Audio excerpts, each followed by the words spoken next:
It's the midweek edition of Business Morning. Good morning and welcome. I'm Chimeze Obi Iwago. And I'm Ladi Williams. Thank you for joining us. Let's start with what's in the news. The global market, as prices rose in early trade today, adding to overnight gains after industry data showed U.S. oil inventories declined more than expected, and OPEC raised its outlook for oil demand. Brent crude futures rose 28 cents to $63.05 a barrel, climbing about 39 cents on Tuesday. U.S. West Texas Intermediate crude futures similarly climbed 28 cents to $60.46 a barrel, adding to Tuesday's rise of 48 cents. Oil price gains over the past week have been underpinned by signs of a strong economic recovery in China and the United States, but have been capped by concerns over stalled vaccine rollout worldwide and soaring COVID-19 infections in India and Brazil. Nevertheless, the Organization of Petroleum Exporting Countries tweaked up its forecast on Tuesday for world oil demand growth this year, now expecting demand to rise by 5.95 million barrels per day in 2021, up by 70,000 barrels per day from its forecast last month. It is banking on the pandemic to subside and travel curbs to be eased. Meanwhile, Nigeria's crude oil production rose by 500,000 barrels per day to 1,429 million barrels and 1.429 million barrels in March, from the 1.42 million barrels recorded in February 2021. OPEC, in its monthly oil market report for April, says that it expects global oil demand to grow this year on expectation of a rebound from last year's huge tumble due to the coronavirus pandemic. Globally, OPEC forecast increased by 6 million barrels per day, slightly higher than its prediction in March. It adds that the increase would push global demand to 96.5 million barrels per day in 2021. And the Department of Petroleum Resources has published a list of 57 private refineries with licenses and approvals to operate in Nigeria. According to the DPR, the refineries, which are either active, inactive, or under construction, have crude oil refining capacity of about 2 million barrels per day. The regulatory agency adds that the refineries whose licenses are inactive due to the expiration of their 3-year milestone and can be renewed. It states that under the license to establish, 21 are inactive and 8 are active, while those with approval to construct, 20 are active and 8 not active. Away from oil issue, the French government is seeking a stronger post-COVID-19 bilateral trade relations with the Nigerian government as volume of trade between the two countries falls from $4.5 billion in 2019 to $2.3 billion in 2020 due to the pandemic. Addressing journalists after a closed-door meeting with the Nigerian Governors Forum in Abuja, the French Minister of Foreign Trade and Attractiveness, Mr. Frank Resta, insists that Nigeria remain the first country in sub-Saharan Africa for French direct investment. I'm here to reinforce, to deepen, strengthen the economic relationship between our two countries. And for us, for President Macron, for all the French government and I, we consider that this purpose has to be achieved through partnership everywhere in the country, in each state of the country. And so I really to thank all the governors that could take time to share with me their projects to see how we could help. And we want to, in different sectors, find solutions to strengthen and deepen our relationship, either in the public sector, but also or in the private sector. In 2020 is around 2.3 billion US dollars. And due to the COVID-19 crisis, it's far less than it used to be. For instance, in 2019, it was 4.5 billion US dollars. But we are really optimistic for the future when the crisis will be ended, because we have many companies that are settled here because we want a win-win partnership between our two countries. We have 100 companies that are settled here, representing 10,000 people working in these companies. And so we want really to increase our investment in Nigeria. And the IMF and World Bank at their spring meetings in Washington expressed optimism about Nigeria's economic recovery. The upward review of their projections rests heavily on optimal vaccine rollout and stronger oil prices. The IMF revised its 2021 GDP growth projection to 2.5% from 1.5%, and this is a confidence boost for the much-needed investment inflows. However, analysts say the issues of insecurity, hyperinflation, and policy uncertainty could force investors to take their funds elsewhere. Benedict Egechukwu, investment research analyst at AfriInvest Securities, will share his perspective with us next. Do stay with us.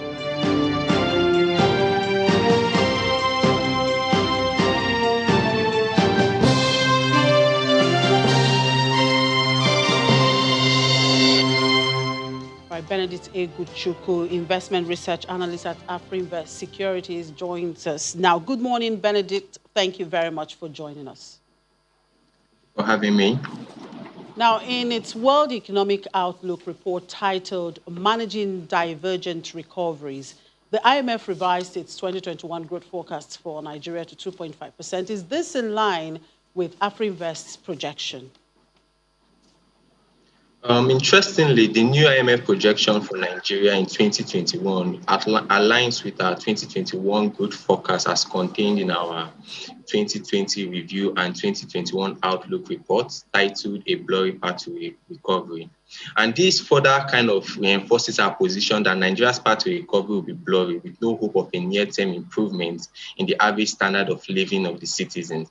I mean, given the improvements we saw in IMF's projection from 1.5% to 2.5%, Nigeria's economic growth is still expected to lag the annual population growth rate of 2.6% we see on a yearly basis, whereas the country requires a minimum GDP growth rate of about 5.2%, that is 2 times our population growth rate, continuously for a medium-term period to achieve inclusive and sustainable growth that will translate into improved living standards for its average citizens.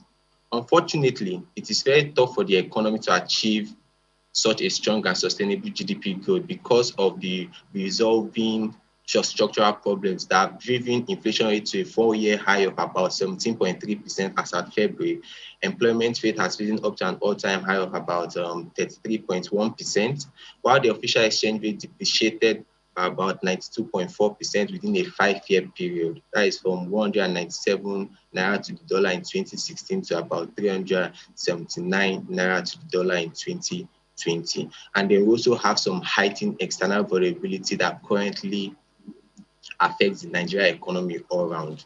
So we just believe that though the projection by the IMF is optimistic, we believe that in order for us to really ensure that that comes to pass, as well as do much better given the economic lag in our annual population growth rate, the Nigerian government must allow private sector players to get involved in the provision and maintenance of critical infrastructures such as power, road networks, and this will in a way lead and improve local business activities, boost production of goods and competitive prices, create more jobs for the economy, and reduce the FX pressure for import bills. All right, Benedict, although oil is trending higher, with many analysts would say it's positive news for Nigeria as it will support the accretion of the reserves, but the issue of deregulation of the downstream sector has been a major challenge.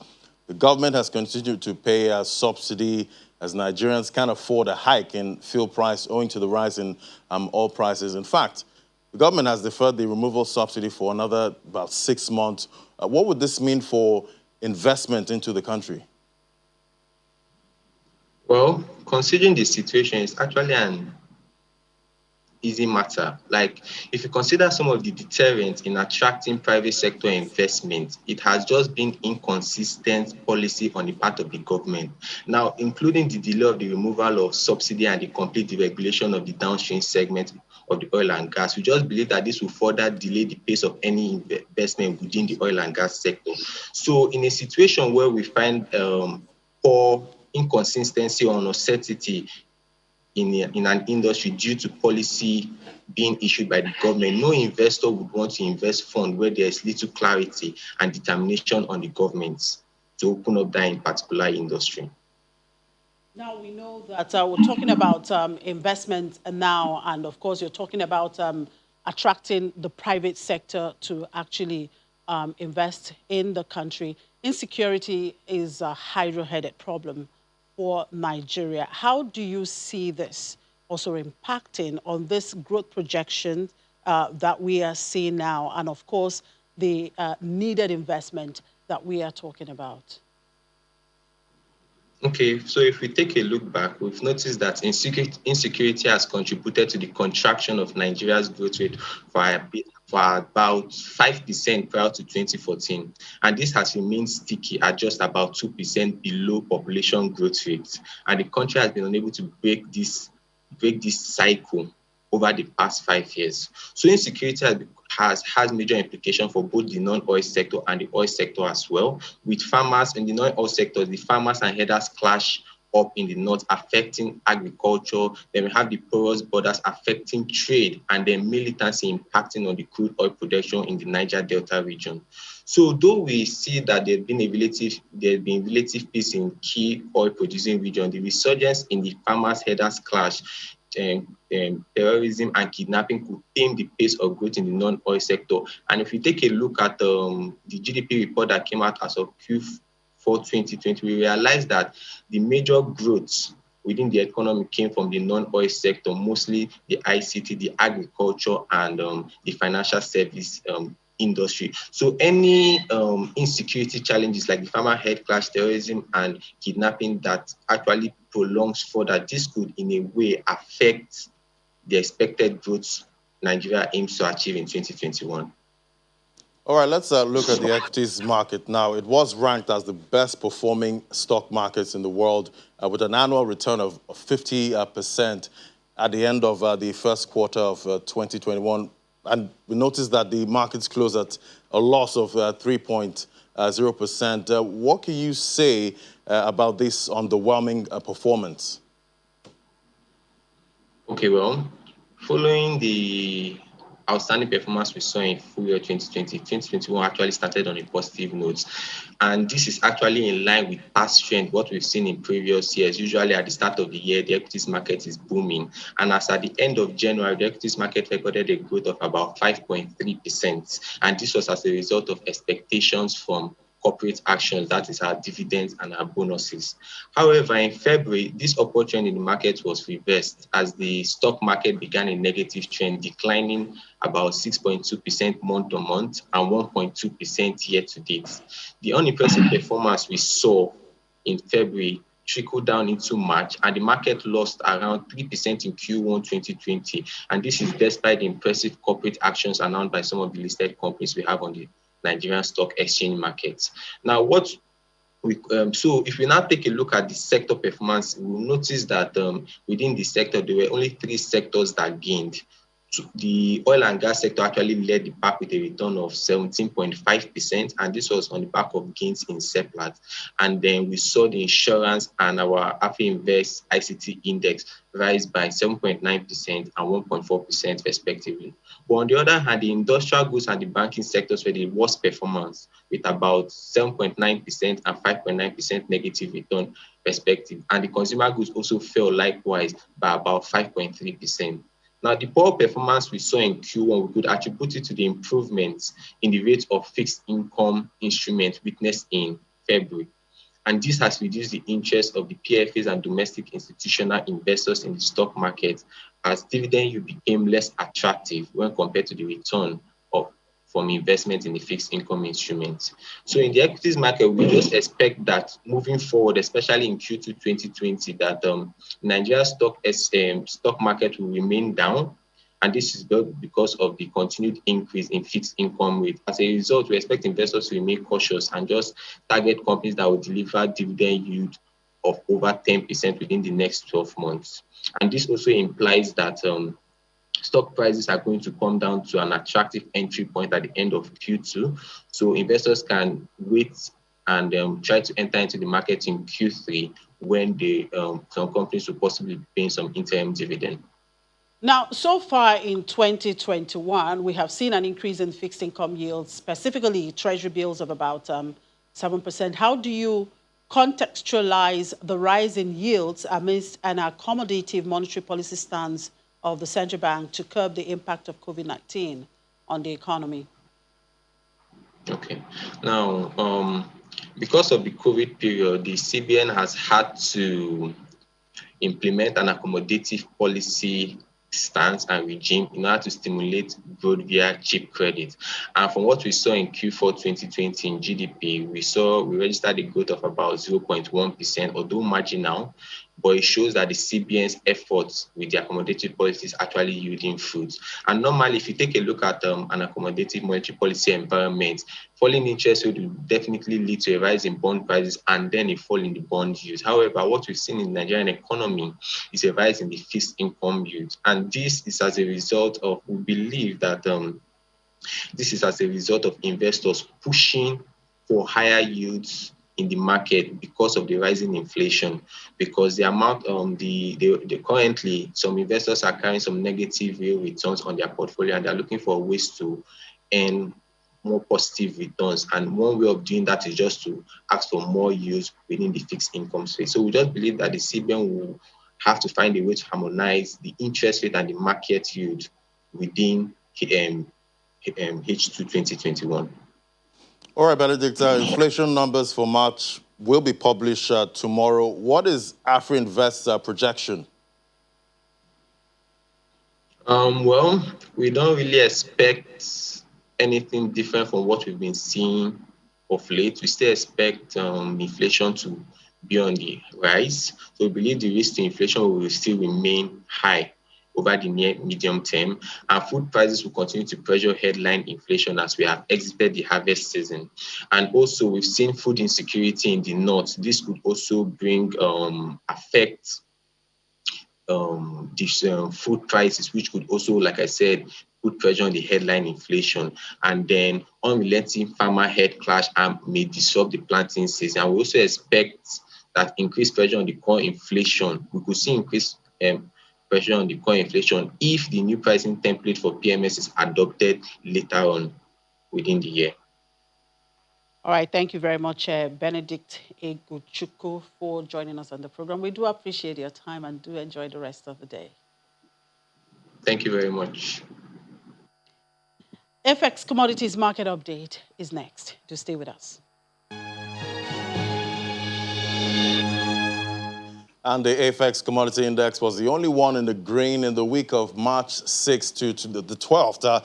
While the FX Commodities Export Index closed unchanged, all the other indices closed in the red. For details now, let's talk to Michael Martin, Portfolio Manager at FX. Hello, Michael. Great to have you. Hi, Ladi. Good morning. Thank you for having me once again.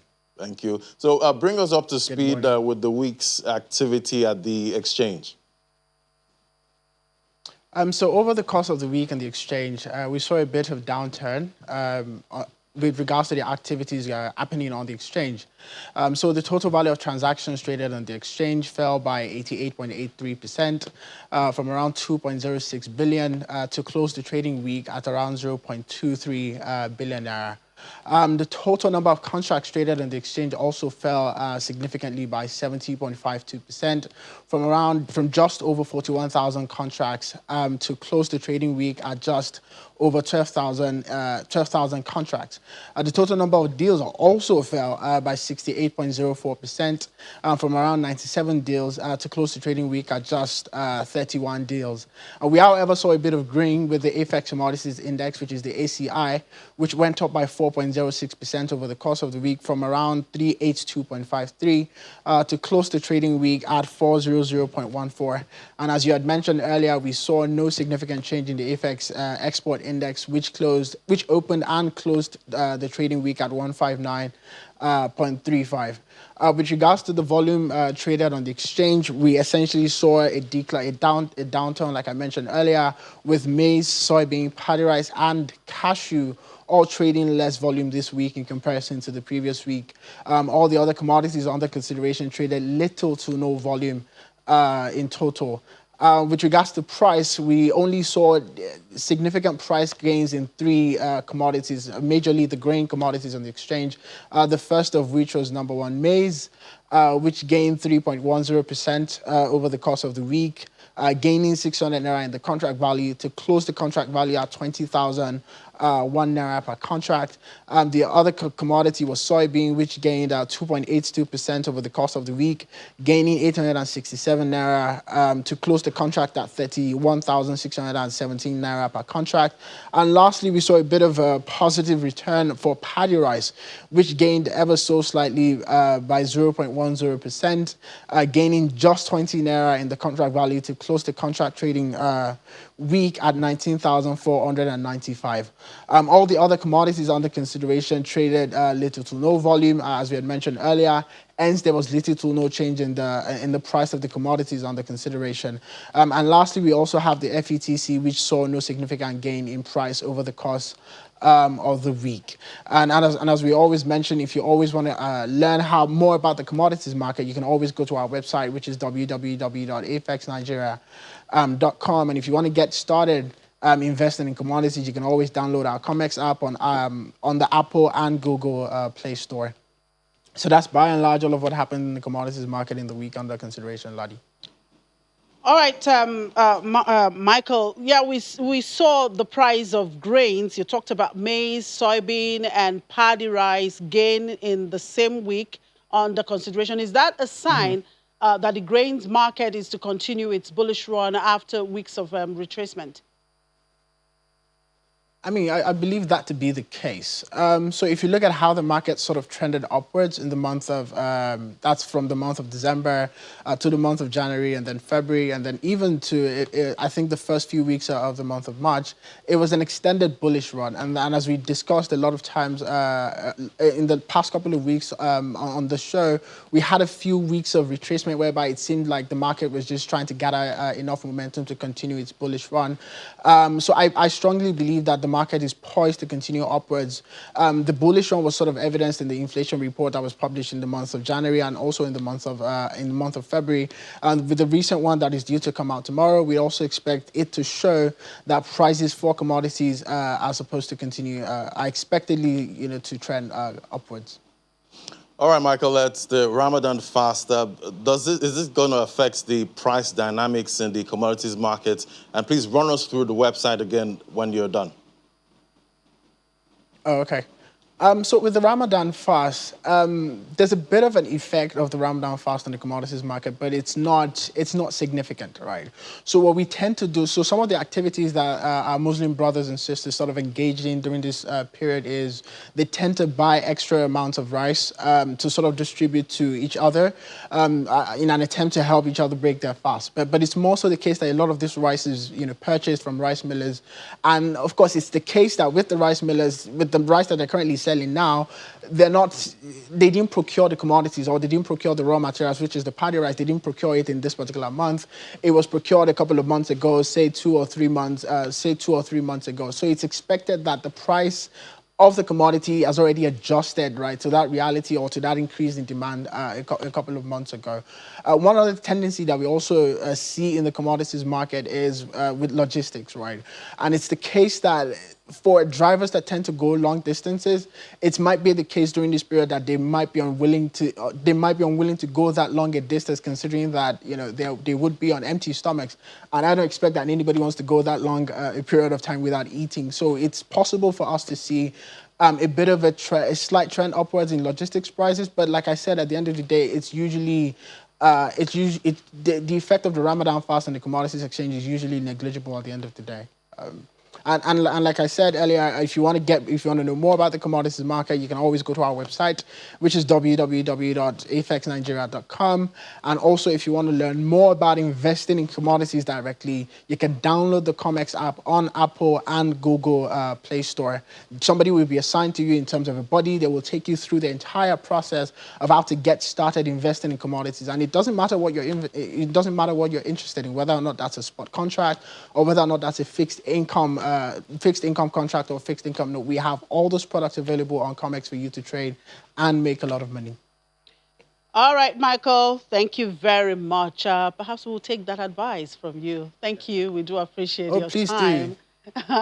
Well, still talking about the FX commodities. Of course, Nigeria's commodities market has continued to evolve, with risk management continuing to be a necessary consideration in the increasing participation of players in the sector, especially as it relates to financing and credit. Oluwafunto Olashemo, Market Development Manager at AFEX, will have this conversation with us. Thank you very much, Oluwafunto. I keep apologizing. I hope I'm not murdering okay. your name. Okay, so when it comes to risk management structures, traceability and transparency are very key. How does AFEX ensure that the players in commodity value chains are able to get visibility of the processes and activities that occur along the value chain? Okay, thank you very much for the question. Quite interesting one. Let me start by saying that risk is a very important component of the commodity value chain, and risk pretty much are the uncertainty that are involved in the production, distribution, and processing of commodities. And for you to even talk about risk management, you need to understand what are these risks that are inherent in the commodities value chain. So within the commodity value chain, you talk about production risk, which has to do with the quality and quantity of commodity produced. You talk about market risk, which talks about availability of counterparty to offtake the commodity produced. You talk about price risk, which talks about the possibility of losses if there's changes in the prices of commodity. Market price and market risk and price risk usually would vary from commodity to commodity. You also talk about institutional risk, which talks about the impact of government actions and policy on the commodities market. Also, you talk about credit risk, which talks about the ability of a borrower to pay back whatever loan or borrowing he or she has taken. Now, as a commodity exchange or as AFEX, we leverage on a number of things to ensure that and give comfort to players within the value chain. One of them is access to market data and information. So when you trade on a platform, you get real-time market information that allow you see activities of what is going on. And then right there and there, you can assess your risk exposure and implement necessary risk management strategy. We also do believe in technology, because technology is actually a key player in ensuring transparency and visibility across all the moving parts within the commodity value chain. So technology allows players within the value chain to see all that is happening in real time, and then they can begin to implement their risk management strategy. Last but not the least is also access to market. Access to market is very, very important for all the players within the value chain, as it helps to facilitate the trading and settlement of this commodity transaction. And in so doing, you are able to put a proper structure to the entire commodity value chain. All right, talking about data now, what role does it play in this equation? Okay, so data is actually a very, very important part of the commodity value chain, as your understanding of data would help you to be able to assess your risk exposure as a player within the value chain, right? At the moment, due to the fragmented nature of the commodity value chain, data is actually largely asymmetrical.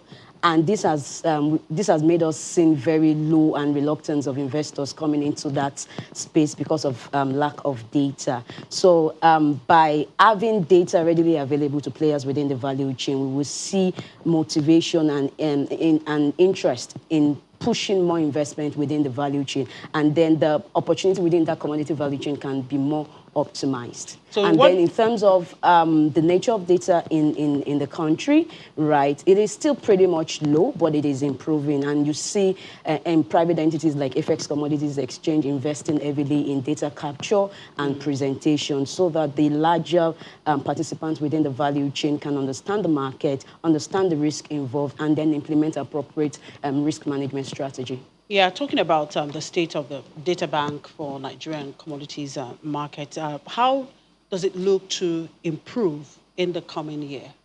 Okay, so again, just as I mentioned, to improve in the coming year, there has to be a lot of effort towards data capture and presentation, because again, what people do not understand, they cannot embrace and utilize and optimize fully. So again, there has to be increased investment in how data are captured, how data are mined, and how data are interpreted in order to ensure that it plays a critical role in management of risk within the commodity value chain. All right, a lot of conversation around agriculture and risk revolves around insurance. What do you think about insurance and agriculture specifically? So, very interesting question, right? You know, when we look at the contribution of GDP, of agriculture to GDP, is actually very huge. But again, if we look at investment in that space, still very, very minimal, very, very at its low stage. And the reason is because of the perceived risk in that sector.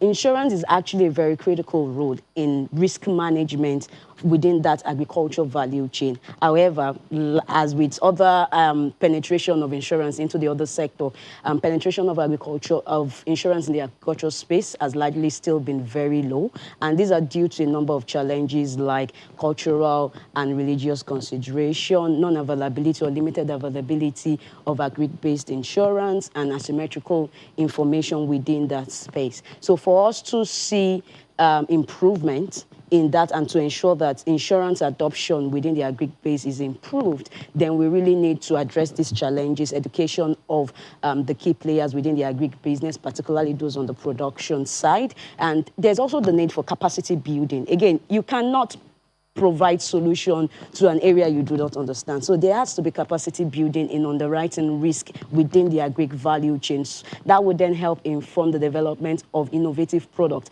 that are directed to commodity value chain or agri value chain. And then it begins to give everybody comfort within the value chain to participate effectively. Now, with the commodities market evolving, how is FX creating products to allow investors leverage on sectors without fear of risks involved? So as you're all aware, FX is the first private licensed commodities exchange that is functional within the space. And we owe that to our wealth of experience of having to do a lot of backward integration on understanding the commodities space. So for us to give comfort to investors so that they can comfortably come into the space, invest without the fear of risk, we leverage on that experience. And in every aspect of our product development, we're able to identify inherent risk in each of the stages of the value chain. And then we're able to create mitigants around this risk and in such a way that it de-risk the product for whoever is going to participate in it. And for a very classic example is the asset-backed commercial paper, 50 million asset-backed commercial paper that we issued in Q4 last year, right? The collateral in it served as the commodity in it served as the collateral to the transaction. That actually helped address the credit risk of the obligor. So it gives comfort that in the case of a default on the credit side by the borrower or the obligor, there's recourse to the underlying asset that can then be sold in the market, and then the principal and interest can be recovered. There's also, again, technology cannot be overemphasized. It is the backbone of all the products that we create because it provides visibility, access to market, access to data. So players within the space can begin to assess in real time their risk exposure and begin to implement risk management strategy.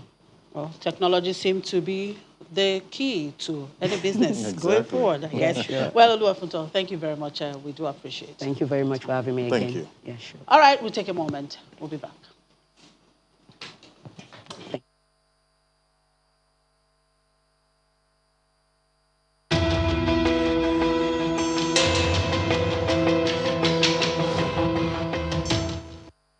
All right, let's see how the market performed yesterday. Eddie will give us the details. Eddie. Good morning, Jimmy. Well, profit-taking continued in the market yesterday, and that was due to declines in MTN Nigeria and in some brewers. So the all-share index was down 0.29% at 38,601.83 points, while the market cap was at 20.202 trillion naira. But just before we talk more about that, we've gotten some interesting news about the shares of NGX, that's Nigerian Exchange Group, being listed on NASD platform, or rather being admitted for trading. So we'll talk to Tajuddin Olayinka, a stockbroker at Valmont Securities, to get a sense of how traders are reacting to that. Good morning, Mr. Olayinka. Thank you for joining us on the program. Good morning, Vivian. Well, following the demutualization process of the Nigerian Stock Exchange, now known as Nigerian Exchange Group, we've been informed that the shares of NGX has been admitted on NASD for trading. Now, do you have more details about that, and how are traders reacting to that? You know, as at this moment, these stocks were allotted to daily member firms and some other members of the old NSC. So currently, the stock will only be available to those who were allotted, from the restructuring. I think the mood of the market is high.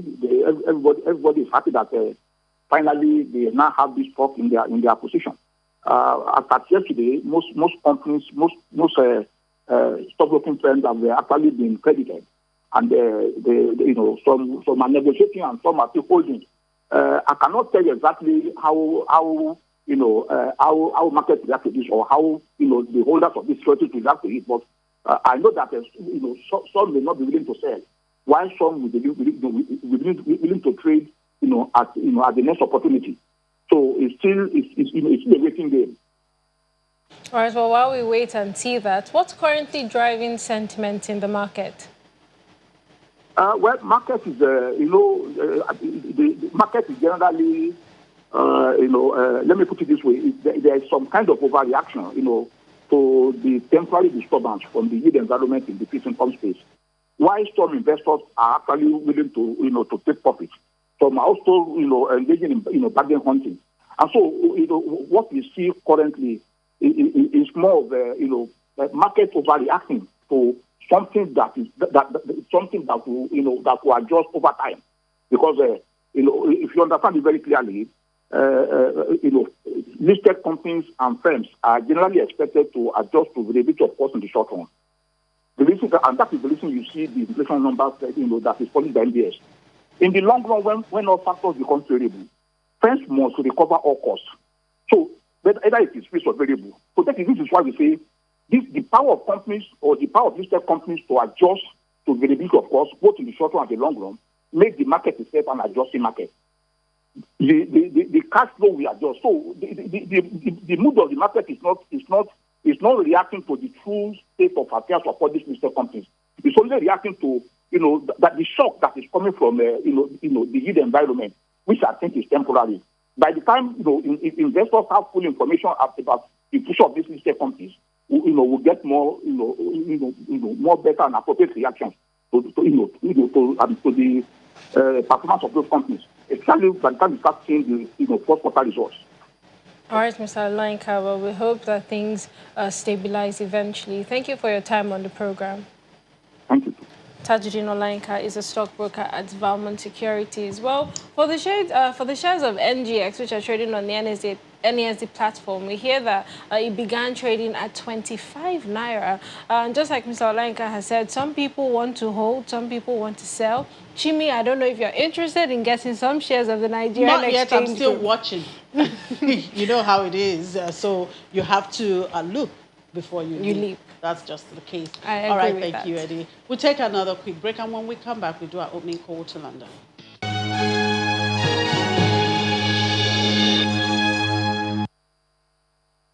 All right, let's see what's happening out there in London. Juliana is on board. Good morning, Juliana. EasyJet says it expects to fly more from late May. What is the confidence booster for this airline despite worries about a third wave of COVID-19 infections in Europe? Well, what we know, Chimi, is that from the May the 17th, which is pretty much the time Johan Lundgren, the boss of Britain's biggest budget airline, is talking about, is the time where it will no longer be illegal to travel from the UK for pleasure. However, it is going to be replaced with this traffic light system. And this is causing lots of angst amongst airline bosses. They're going to be speaking to MPs later today to try and ascertain what exactly is going to happen when this dramatic takeover happens. The EasyJet boss has already been speaking out. He believes that this new system is going to ostracize those who cannot afford to take these mandatory PCR tests. So there is going to be green, amber and red corridors. And even if you are on a red corridor, a green corridor, which means you don't have to quarantine if you holiday in that location, you still have to take PCR tests, which at the moment cost about 120 to anywhere to £200 per pop. If you're a family of 5, that's an extra £1,000 just going. Talk less of coming back. And of course, an EasyJet holiday can typically cost you about 50 quid. So there's a massive difference there. He's not happy. He's determined to fly more flights towards the end of May, and he hopes that Northern Europe will be on that green list corridor. And Andy Haldane is to leave his role as Bank of England's chief economist. This is a surprise move after 32 years at the bank. Why is he leaving now? Well, he's leaving because he's got a new job. He's going to be standing in June as the CEO of the Royal Society for Arts, Manufactures and Commerce. He's definitely going to get a big salary that would accompany that. But yes, as you said, it is a bit of a surprise, namely because last year he signed a new 3-deal term at the Bank of England's MPC committee. A pretty colourful character, very well accomplished and well recognised. He was actually in the bid to become the new Bank of England governor when Mark Carney announced that he'll be stepping down in 2019. There has been lots of comments and statements. The Bank of England governor has also taken off his hat for him, saying that he will be surely missed. One economist also said that the Bank of England are going to be stepping away from a hawk, somebody who prefers to keep interest rates higher to keep inflation lower. So yeah, Andy Haldane stepping down in June. We wish him luck in his new job. Now, W. Gerlin Weston, UK-born billionaire and Canadian retail tycoon, behind Primark and Selfridges, dies at 80. What stands Weston out on high streets? The fact that he's a multi-billionaire and the patriarch of one of Canada's wealthiest family. I think the last time Forbes did a check, the family were worth about $8.7 billion. A lot of those names you mentioned, like Selfridges and Primark, massive high street brands here and luxury brands here in the UK. Apart from that, they also own Fortnum & Mason, Twinings Tea, Kingsmill, a bakery in Dorset, cereals. In a statement, his family said he died peacefully at his home after a long illness. May he so rest in peace. All right, Juliana, we'll hope to get more updates from you later in the day. All right, let's look at the crypto market. Ladi, Bitcoin still ranging almost at 65,000 this morning. Yeah, hit about 64,000. The altcoin markets, the crypto market altogether is buzzing this morning. You know, today is the day the biggest exchange gets listed, actually goes public and gets listed on the NASDAQ. So the crypto market is reacting positively this morning. We have a market cap $2.25 trillion, up about 7% this morning. 24-hour volume, $219.65 billion, up 44%. Bitcoin dominance at 53.58% this morning. Price of Bitcoin, 64,758 at 8 a.m., up 6%. 24-hour volume, $74.72 billion traded this morning. Let's talk to Solomon Amunde, a crypto trader. Hello, Solomon. Good morning, Solomon. Hello, Solomon. Can you hear me? Good morning. Yeah. Good morning. So today is the day Coinbase goes public. How should traders be playing this market right now? Yeah. So they have decided to do a direct listing on Binance and also FTX. Both exchanges would be supporting it, so users can start trading. So usually, what happens on days like this, the price goes up. Sometimes as much as 50%. So it's just for users to place their orders and wait. But so far, so good. They haven't given us a specific time. We just know that it's today. They haven't dropped the time. If it will be 1 o'clock or 2 o'clock, we don't know. So it's just waiting. All right, I see Dogecoin up about 77% this morning. What is happening with Doge? Is Elon Musk behind this?